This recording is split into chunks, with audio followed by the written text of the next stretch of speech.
Okay, so in this video I'm going to be showing you how to use color to add in Photoshop to your sketches. It's a very quick and easy way just to add to your drawings, enhance them.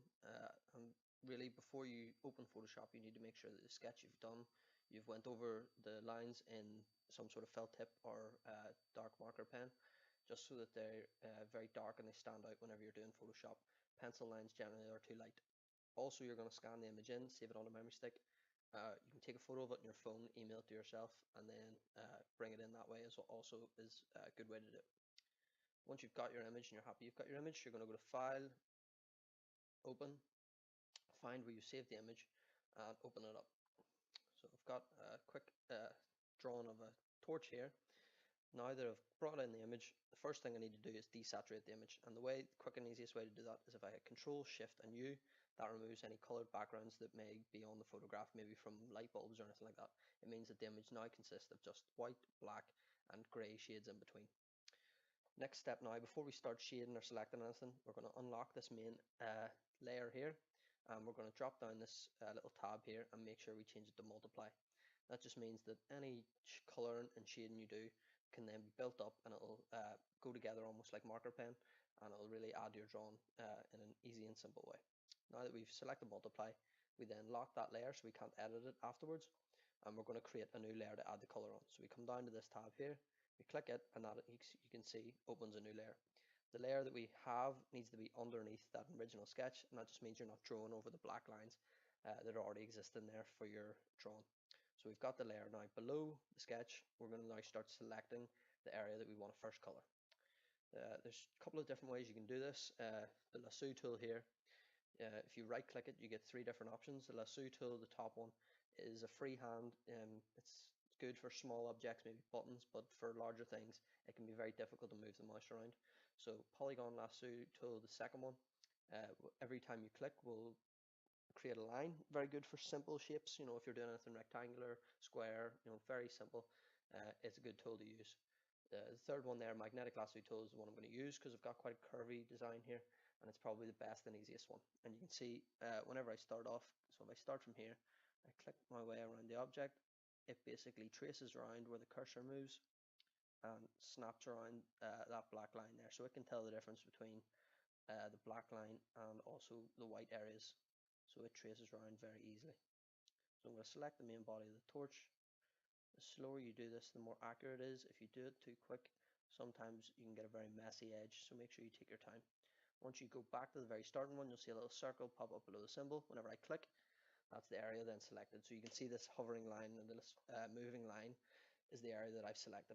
I'm now going to then choose my color, so I'm going to use the brush tool to brush in the color, and I'm going to choose my color. So there's the blocks of color here. I'm going to choose blue to start off, and then within this little square here I can choose the exact blue that I want to use. Now that I'm happy I've got a medium shade of blue, I'm going to then increase the brush size. The easiest way to do that is if you toggle between the two bracket buttons on the keypad, and if you one of them makes it larger, one of them makes it bigger or smaller. So we start off with a very large brush tool, and that's the quickest way to fill it in very quickly. So that's our main body of color. We're going to then start doing light and dark tones. So I'm going to go a slightly darker blue, reduce the size of the brush tool way down, and I'm just going to brush in some dark along the bottom. Now that I'm happy I've got dark tones, I'm going to go ever so slightly darker and just run that over the very bottom just to add a little bit more depth to the object. I'm going to do exactly the same thing but now with a lighter shade of blue, and I'm going to do that along the top edge. And you can see it just adds a little bit of depth to the object, you know, moving the color as the object moves. Imagine how the light hits the object, maybe shading just this top area light because it's at the very top and you want it to be slightly different color. So you have to really think about how the light hits the object, where the light's going to be falling. And a very good thing to do is if we choose a color just slightly off white, a light gray, reduce the brush size down very small. We're going to do a little swish line just from on the top of the object, showing a light line where the light is maybe just hitting top of that object. You can see that looks, you know, pretty good already. So we're now going to start, we're going to color this little small area, the front of the torch that we've missed with the selection tool. rather than going over and selecting everything and going through that lengthy process again, I'm going to deselect the area that I've already that I'm coloring in, and I'm going to just do this freehand. So I'm going to just zoom in first of all, and I'm going to color that in just using the freehand cursor. So the lines are pretty thick, so I'm not going to go over them. To get the blue that I want, you can see I'm now on kind of like a light gray color.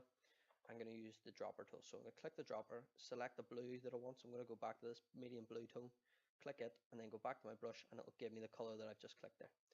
And then I'm just going to fill that in quickly as possible.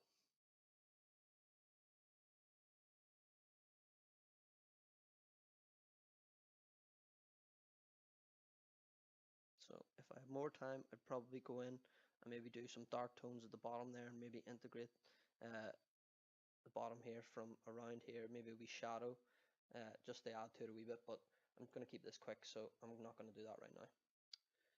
You can see at the top here, if I zoom in the very top, I've missed a wee bit here on the drawn. That happens just with the selection tool.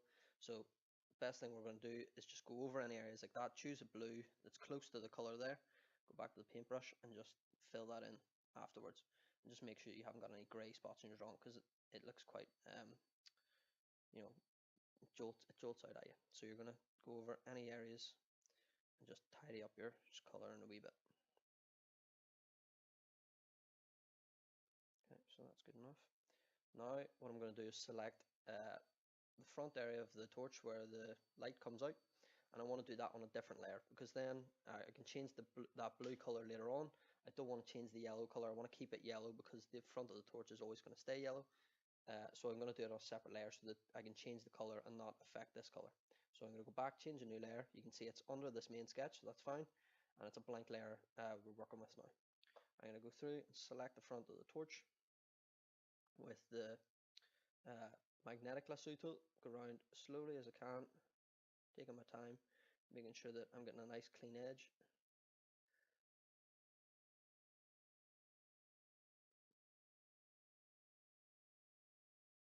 Once I'm around to the start, you'll see a little circle pops up below that symbol, and we know that we've got a complete shape. So I click again, and you can see that object selected. I'm now going to choose yellow over here. So let's go medium shade of yellow, so slightly yellow.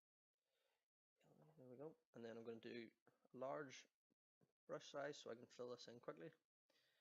So go that way. A large brush size. Again, same thing as we've done with the blue. We're going to choose slightly darker yellow. Reduce the brush size down. Maybe do some dark yellow towards the bottom.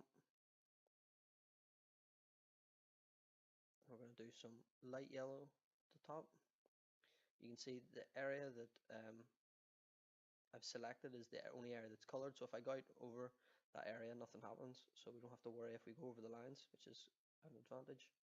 I'm going to then use a very small brush tool and just do some very light brush lines. Go a wee bit thicker than that, just to show how the light's maybe bouncing off that front bit of plastic there. So that's good enough. I'm going to then deselect that object. You can see the wavy line then removes. So I'm happy enough with that. That's keeping it simple today. So I've got very basics covered there. Now I'm going to show you how to then change the color. If you want to change the color to show, maybe on your page you could include a variety of different colors to show to your client to then pick the best one. So I want to change the color of the main body of the handle, so I'm going to choose layer 1. You can see the wee preview square there that shows you what's on the layer. And then we're going to come up under adjustments. Normally it's on libraries. We're going to switch that to adjustments, and under adjustments the hue saturation button. So once we click on that, you'll see a little window pop up with a wee slider.